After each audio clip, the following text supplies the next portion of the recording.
All right. Highlight that happened today was slow morning. We knew that coming in, but we also knew there was going to be a move at some point.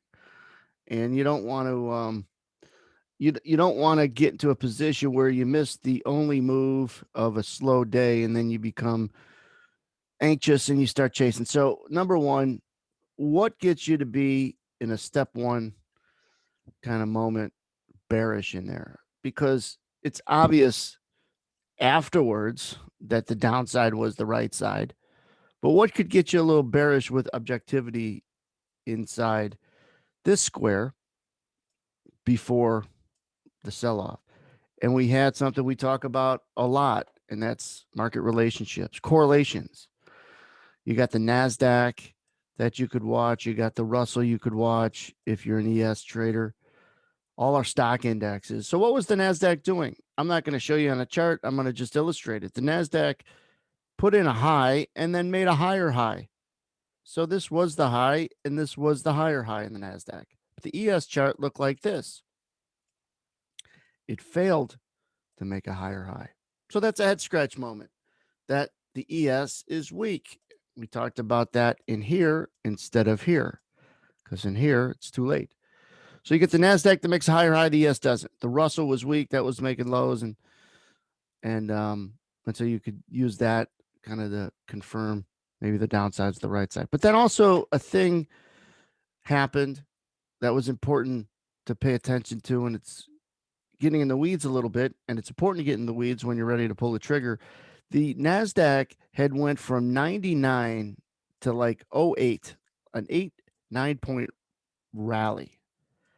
And the ES went from 43 when the NASDAQ was trading 99 to 42 quarter when the NASDAQ went up 9 points. So it's not like the ES was going sideways. It went down when the NASDAQ went up. It was another head scratch moment, a decoupling from something that should happen that didn't. That was the moment that it could really leave this rectangle that we visualize. And then the real icebreaker was the iceberg that come in as a buyer.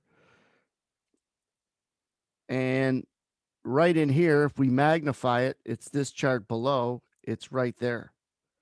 So that circle up here is this circle down here. Now let me remove the drawings and circle it. We had a big buyer, this purple box right there I'm outlining. And then this iceberg comes in. And it's not the fact that he comes in as an iceberg, which is a resting bid. He was an iceberg buyer, a resting bid, but how quickly they gave it to him.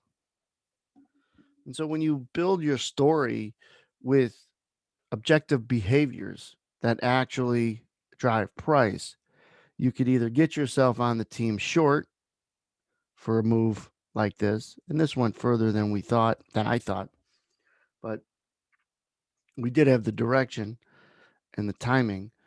But either you get yourself on the right side of the market or you keep yourself off the wrong side, and that's just as important.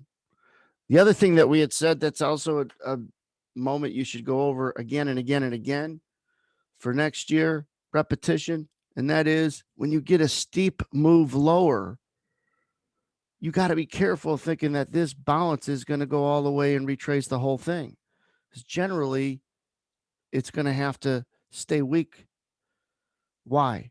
Because when you get a steep sell off, number one, it happened with a 12-point move lower, which was a lot. Number two, it happened fast within 5 minutes. And number three, it happened on a day that's really slow with way below average volume. So you take all those things and you get a move out of nowhere. You know you've got a lot of other people lulled to sleep. And generally, when you get a steep move lower, slow or not, you end up trapping more longs. How do you know that? Well, because when it goes down fast, they don't have time to get out of their long. So generally, when you don't have time to get out of your long, you remain long and stuck. And if you have a lot of stuck longs, S for stuck, you're going to have a lot of sellers that still are in the market that have to come. Stuck longs are sellers. A lot of sellers, a lot of pressure on a market till you shake most of them out. And so that's generally what happens. And a rule of thumb of a steep sell-off, especially out of nowhere, you could assume accurately that you get longs that are stuck because they didn't get a chance to get out. Stuck longs are sellers. Then you also have this other nice dynamic. You don't have a lot of shorts when a market goes down fast. Why? Because they weren't, what happened too fast. They weren't quick enough to get on the team.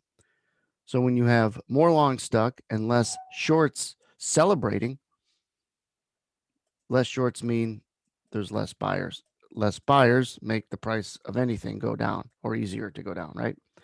And so this highlight really created a lot of different examples we pull from in creating an objective opinion, confirming it, and actually qualifying it.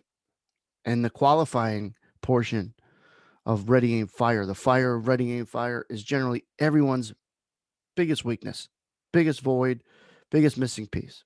A lot of people are missing the piece of creating a healthy bias. Don't get me wrong. A lot of people are creating the objectiveness to say that that bias is about ready to come to fruition. Sit up in your chair. But everybody who hasn't been consistent at success is missing the qualification. It'll always be more important of when price is going to move than where price is going to go.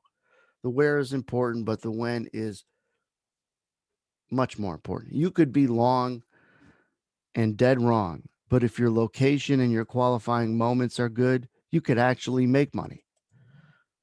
But you certainly don't have to get killed. If you're long and dead wrong in an opinion, but your location has to be good. So location, which is your qualifying moments, has to be a weakness that you turn into to a strength in 2021. Keep subscribing. Stay safe. See you at the next highlight.